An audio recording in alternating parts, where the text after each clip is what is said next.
tres relaciones. La interconversión, el que le deja aminoácidos y un alfa aminoácido relacionado con cada uno de estos tres aminoácidos. ¿Cuáles son los tres aminoácidos? Son alanina, aspartato y glutamato. Y les decía yo que hemos visto varias veces porque ya hemos visto, por ejemplo, en el caso de alanina, hemos visto que se puede convertir en piruvato. Por ejemplo, vimos que el glucosa alanina durante la clase anterior de la pasada. Entonces ahí tenemos que alanina puede convertirse en piruvato o viceversa, ¿no es cierto? Piruvato de alanina. Lo mismo pasa con la acetal y aspartato y el glutarato y glutamato. Son interconvertibles. Las reacciones pueden ir en ambos sentidos. En el caso del par piruvato de alanina, el oxalacetato, aspartato, son reacciones que por transaminación están en la interconversión. En el caso de alfa-fosfatarato y glutamato puede ser por transaminación, con la glutamato de citrogenasa, que también la hemos visto un par de veces dentro de estas clases de metabolismo nitrogenado. Ya, entonces, estas tres relaciones son esenciales. ¿Ya? Sí o sí hay que aprendérselas porque derivan a muchas otras relaciones que tiene el metabolismo nitrogenado. Bueno, y el tema, entonces, muestra esa relación, por supuesto, en el caso de oxalacetato y alfa-fosfatarato se está destacando que son metabolitos que pertenecen al ciclo del ácido cítrico. En el caso del piruvato, no es parte del ciclo del ácido cítrico, pero está íntimamente relacionado al ciclo del ácido cítrico, porque el piruvato puede convertirse en acetil-CoA, que es un terciario del ciclo del ácido cítrico. Ok, entonces ahí están esas relaciones, y a partir de esas relaciones ahora, nosotros podemos ver que los aminoácidos que recién mencioné, aspartato y glutamato, son precursores para la síntesis de una serie de aminoácidos y de otras moléculas nitrogenadas. En el caso de alanina también es precursor para la síntesis de otros compuestos. De hecho, en la clase pasada terminamos viendo el ciclo glucosa-alanina, donde veíamos que la alanina que llega al hígado sirve para la síntesis de glucosa. ¿Ya? Entonces, no es que no haya nada que se pueda sintetizar a partir de la alanina. En ese caso, al final de la clase pasada, veíamos que en el hígado la alanina se puede convertir en piruvato y piruvato es la gluconeogénesis, ¿no es cierto? Permitir síntesis de glucosa. Y ya, ahora, lo que no se está destacando eso acá, sino que se está destacando la síntesis de otros compuestos microgenados. Y por eso se destaca más lo que es aspartato y glutamato, que son aminoácidos precursores de muchos compuestos distintos. En el caso de aspartato, varios aminoácidos que se pueden sintetizar. Aquí hay aminoácidos que están más que dijo, que es porque o no tenemos la capacidad de sintetizarlos, o podemos sintetizarlos, pero en cantidades insuficientes para la demanda que tenemos de esos aminoácidos. Ya en el caso de la metionina y de la arginina, podemos sintetizar, pero no lo suficiente como para todo lo que gastamos. También a partir de aspartato, algo que ya vimos, que se puede sintetizar asparagina, y también urea, que lo vimos en la clase pasada, el ciclo de la urea, donde vimos que aspartato participa en el ciclo de la urea, y en unas clases más van a ver en la profesora Soraya Gutiérrez cómo este aminoácido también es utilizado para la síntesis de nucleótidos. Pasamos al otro lado, al lado del glutamato. Bueno, algo que ya mencioné al principio de la sección del metabolismo nitrogenado, lo vamos a pasar a la siguiente lámina, porque aspartato permite la síntesis de asparagina también. En el caso del glutamato es algo más o menos equivalente, permite la síntesis de glutamina. Y estos dos aminoácidos entonces son precursores de una serie de compuestos nitrogenados. Glutamato es precursor para la síntesis de proteína, y la proteína, que la proteína puede ser hidroxilada, por eso ahí dice residuos de hidroxiproteinina. Glutamato también es precursor para la síntesis de ornitina, que lo vimos en la clase pasada, que es un aminoácido que es metabolito del ciclo de la urea. Y la ornitina, a través del mismo ciclo de la urea, permite síntesis de arginina, esto de urea, ¿no es cierto? Así está visto. Y arginina también es un aminoácido que sirve para la síntesis de creatina fosfato. ¿Qué es la creatina fosfato? Es un compuesto que está principalmente o en concentraciones más altas en los tejidos musculares y sirve como un almacén de fosfato de alta energía. Cuando nosotros empezamos a hacer contracción muscular, la creatina fosfato le excreta fosfato al ADP para producir ATP. Ya entonces es una especie de reservorio de energía que hay muy inmediato, de uso muy inmediato en el tejido muscular. La ornitina también sirve para la síntesis de poliaminas, que tienen como función, entre otras, sirven como señalización celular. Y ahí, entonces, reciben poliaminas que tienen esa función. Por otro lado, glutamato sirve para la síntesis de gamma aminobutírico, que también es conocido como ácido gamma aminobutírico, o el GABA. El GABA es un neurotransmisor. Después vamos a ver con detalle otra lámina, que es uno de los aminoácidos que sirve para sintetizar el glutatión, este antioxidante que hemos visto en clases atrás. Y también hay una vitamina que se llama ácido fólico, que la vimos una vez en la clase anterior, que probablemente muchos saben que se les da a mujeres cuando están embarazadas, se les recomienda tomar ácido fólico, pero la absorción del ácido fólico solamente es buena cuando ese ácido fólico viene en la forma de poliglutamato. Por eso se destaca aquí esto de folato y poliglutamato. Entonces, el glutamato, ¿no es cierto? Varias unidades de glutamato asociadas a este ácido fólico que mejora la absorción en el intestino de ese ácido fólico. Ok, por el lado de vitamina, precursor para la síntesis renal, que ya lo hemos visto muchísimas veces, ¿no es cierto? Otros aminoácidos como el pirina y el triptófano, en el caso del triptófano no es una vía metabólica que tengamos combinadas. Y también síntesis de nucleótidos, y es importante también para la asociación de azúcares a proteínas. Ya por eso dice ahí proteínas. Y también entonces aminoazúcares que son derivados de azúcar, ¿no es cierto? Que tienen estos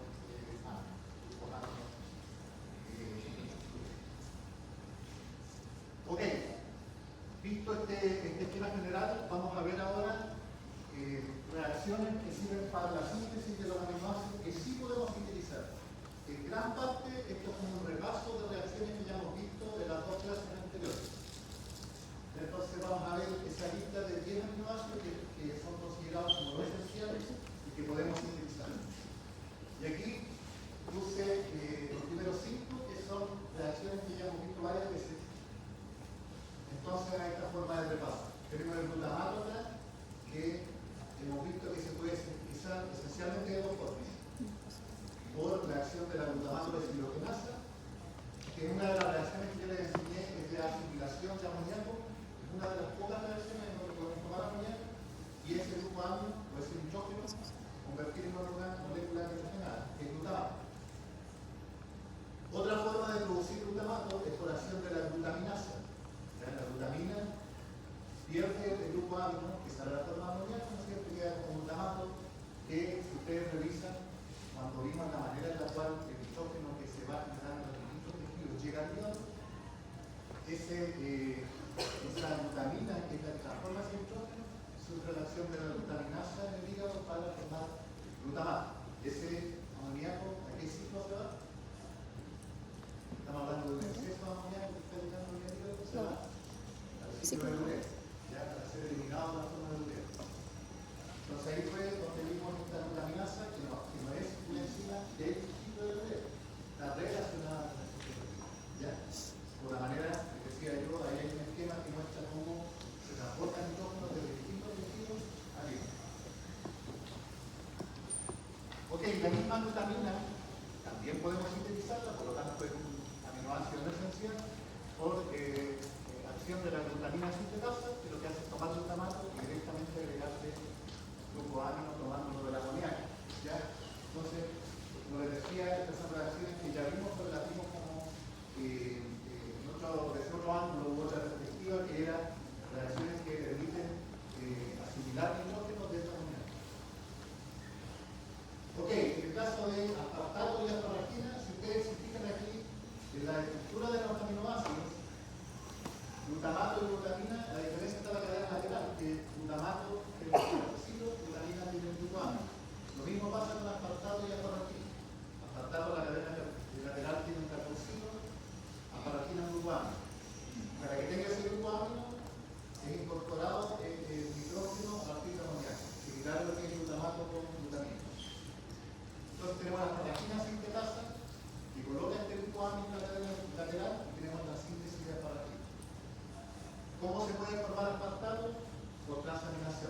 que es uno de los pares importantes que les decía yo. O sea, aquí tenemos dos de los, ¿no es cierto?, de los pares importantes que habíamos visto, en realidad están los tres, nada más que el glutamato no está destacado, que con transaminación de la reacción de la ruta se puede ignorar, pero está listo aquí abajo. ¿Okay? Entonces, en total, aquí están los tres pares que yo les decía que son los principales: glutamato-alanina, cianoacetato, aspartato, alfa-fetoglutarato, glutamato. ¿Ya? Entonces, estábamos aquí, aspartato, ¿cómo se puede sintetizar? Por la glutamato, hexalacetato, transaminasa. ¿Quién va a donar el grupo amino para que los hexalacetatos se conviertan en aspartato? El glutamato. ¿Ya? Por eso se llama glutamato, hexalacetato, transaminasa. En el caso de la conversión o de la síntesis de alanina, de otra transaminasa que se llama glutamato, piruvato, transaminasa. ¿Quién dona el grupo amino? El glutamato. ¿Ya? ¿Quién lo recibe? El piruvato. Ya por eso se llama GPT, glutamato, piruvato, transaminasa. Estas reacciones son reversibles, para reversibles a partir de la alanina se puede generar piruvato también, lo mismo acá, el aspartato y el hexalacetato. Ahora, en el caso de la síntesis de alanina, hay otros aminoácidos que pueden quitarle el grupo amino al piruvato para sintetizar la alanina. No solamente está el glutamato, el piruvato, transaminasa. De hecho, vimos al final de la clase pasada, vimos el ciclo de glucosa-alanina, donde yo les mostraba que en el tejido muscular hay varios aminoácidos distintos que le pueden donar el grupo amino al piruvato para formar la alanina. ¿Ya? Así que no es solamente GPT. Ok, llevamos 5 de los 10 aminoácidos. ¿Ya? En la lámina anterior, 5 de los 10 aminoácidos que los demás tenemos la capacidad de sintetizar. Acá hay otros 3. Serina, glicina y cisteína. De hecho, esto lo vimos, no sé lo recuerdo, pero lo pasé de manera más no tan focalizada en lo que son aminoácidos. Cuando vimos glucólisis, vimos algunos compuestos que se pueden sintetizar a partir de intermediarios de la glucólisis. Ahí en el tema aparece la síntesis de estos aminoácidos a partir de este intermediario de la glucólisis. El 3-fosfoliserato es uno de los metabolitos de la glucólisis. La glucólisis es una vía catabólica, pero en ese momento yo mencionaba también tiene relaciones con vías anabólicas, vías de síntesis. Y esta era una de esas posibilidades de síntesis. Entonces, de este intermediario de la glucólisis se puede producir serina, podemos producir serina, y a partir de serina se sintetiza glicina y cisteína. ¿Ok? Entonces, ya nos faltan dos solamente. Nos falta la prolina y la tirosina. Acá está de manera general cómo se sintetiza la prolina. La prolina, como aparecía ya en el primer esquema de este valor, se sintetiza a partir de glutamato, y en lugar de colocar la vía completa, simplemente quise destacar un punto que es de separación con otras vías de síntesis de compuestos nitrogenados que también lo hemos visto, que es la formación de glutamato semialdehído a partir de glutamato. En este punto se produce una división para la síntesis de glucosina y también para la síntesis de ornitina que está en el ciclo de Lorentz. Y esa misma ornitina sirve para la producción de actinina, que eso es una reacción del ciclo de Lorentz. Ya entonces nos queda solamente uno aminoácido de los que podemos sintetizar los humanos en cantidades suficientes, que es la tirosina. Y aquí hay un caso curioso porque la tirosina es considerada un aminoácido no esencial, pero se sintetiza a partir de un aminoácido que sí es esencial, que es la fenilalanina. Entonces nosotros, para poder tener tirosina en el fondo, necesitamos consumir en la dieta la fenilalanina, cosa que es absolutamente normal porque ingerimos alimentos que tengan proteína, ¿no es cierto? Y entre esos aminoácidos de la proteína pascal la fenilalanina. Entonces, por eso la tirosina es considerado un aminoácido no esencial. Pero ocurre ahí que hay un problema, que es que hay un defecto genético que se origina en algunas personas, en el cual el gen que codifica para la enzima que cataliza esta reacción es defectuoso y codifica para una forma, a su vez defectuosa, de la enzima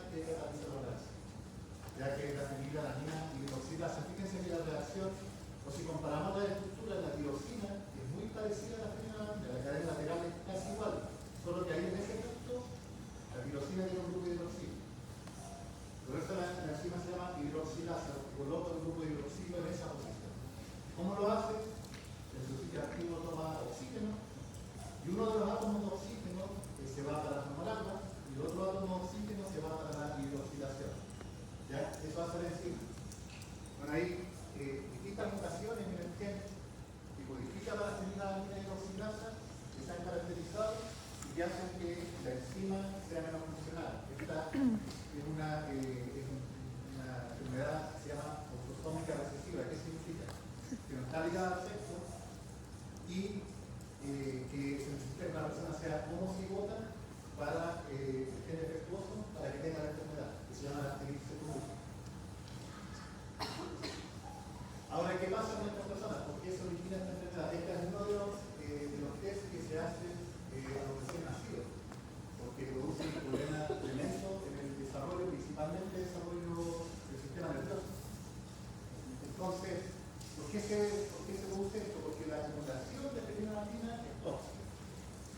Entonces, repasemos, si la tirosina no es un aminoácido esencial, pero porque lo sintetizamos a partir de un aminoácido que sí es esencial.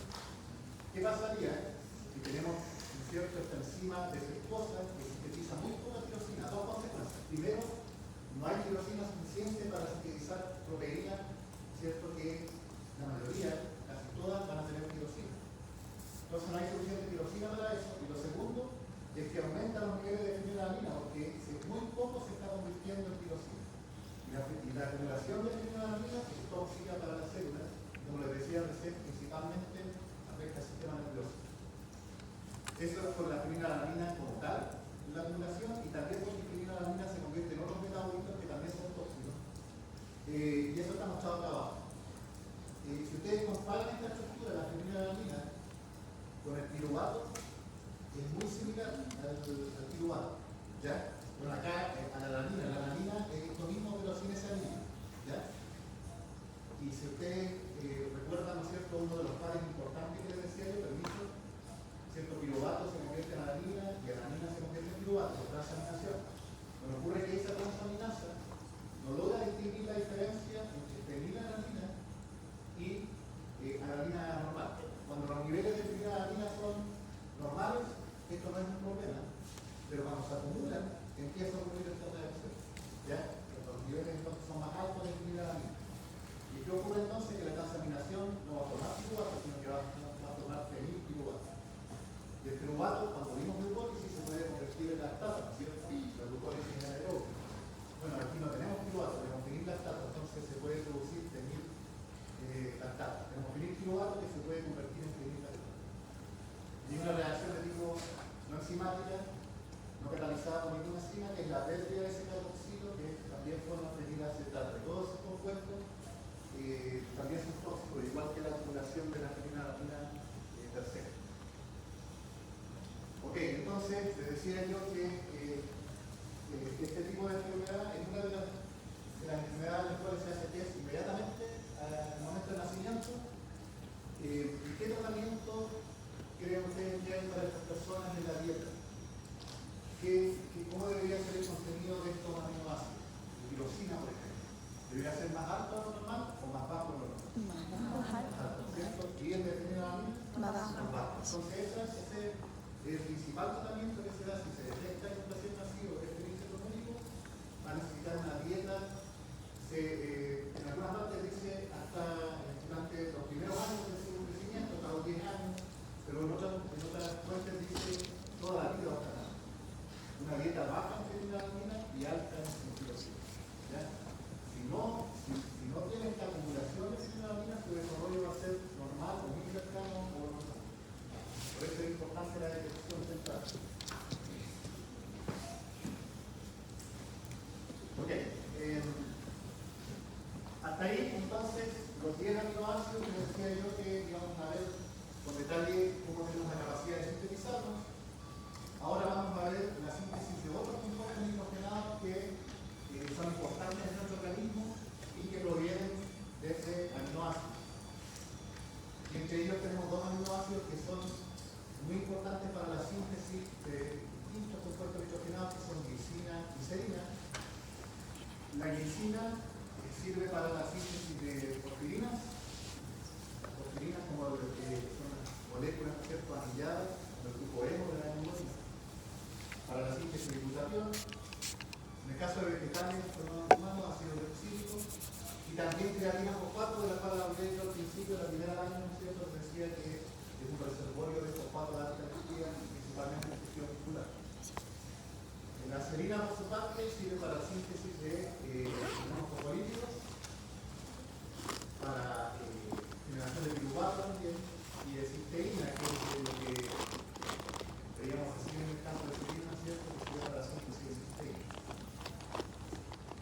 Y ambos aminoácidos son necesarios para utilizar una forma activa del ácido fólico.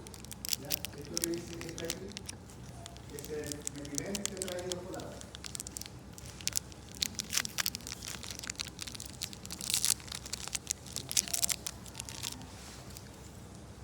Hombre, bien largo, ¿cierto? Pero es una de las formas activas de esta vitamina que es el ácido fólico. Y ustedes van al ejemplo de la profesora Soraya Gutiérrez cuando vean síntesis de nucleótidos, porque ahí participa el ácido fólico también. El ácido fólico participa en las reacciones de adición de un carbono. ¿Ya? No cualquiera, sino que a distintos metabolitos de nuestro organismo. Glicina y serina son necesarios para transformar de esta forma activa. Hay distintas formas en las cuales puede estar el ácido fólico en nuestro organismo. Ya les había dicho recién, ¿no es cierto?, que íbamos a ver con un poco más de detalle el caso del glutatión. El glutatión es un tripéptido. Tres aminoácidos que son el ácido glutámico, la cisteína y la glicina, que están unidos por la síntesis enzimática. ¿Y por qué sirve como antioxidante el glutatión? Por esa cisteína que tiene en la parte central. ¿Ya? Acuérdense cuando vieron ustedes la estructura, en el primer módulo, cuando lo estaban poniendo, vieron que las cisteínas permiten formar puentes disueltos. Esa es la clave para lo que es glutatión oxidado y glutatión reducido. ¿Qué es el glutatión oxidado? Son dos moléculas de glutatión que están formando puentes disueltos a través de la cisteína. Entonces, cuando el glutatión funciona como antioxidante, se oxida. ¿Ya?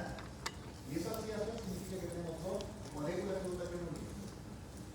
Y en nuestro cuerpo, las células inmediatamente, una vez que el glutatión se ha oxidado, lo vuelve a reducir. ¿Ya? Utilizan a fosfato reducido para volver a reducir el glutatión. La mayor parte del glutatión en nuestro cuerpo está permanentemente en la forma reducida.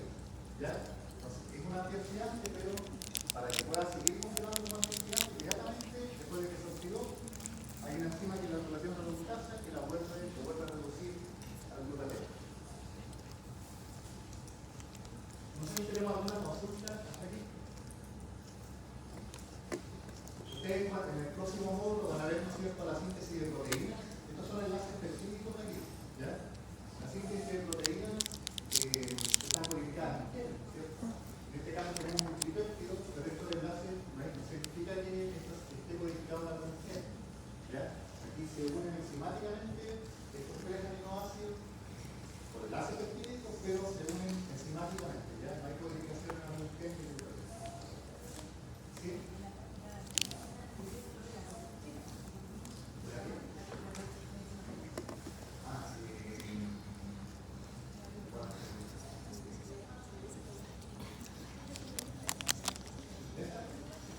Ya, me preguntan qué es la GOT. La GOT es la glutamato, glutamato transaminasa. Puede aparecer con otro nombre nacional, como aspartamo transaminasa.